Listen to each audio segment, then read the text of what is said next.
Hi guys, welcome to my YouTube channel. Today we find the value of this fraction 8 divided by 2 parenthesis 2 plus 2. Now we solve it by the rules of mathematics PEMDAS. According to PEMDAS rule,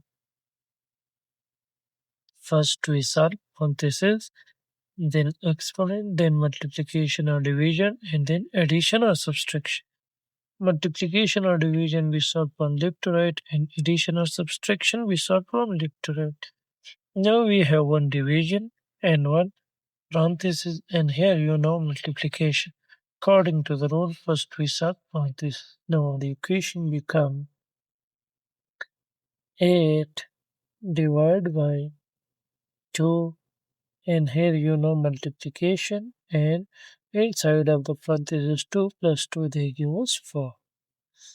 Now we have one division and one multiplication. According to the rule, multiplication or division we solve from left to right. Now in left side we have division.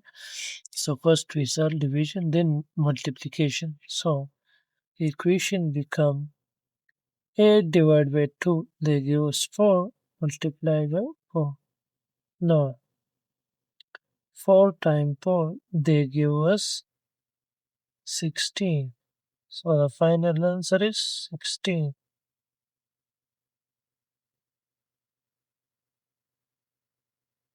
Thanks for watching.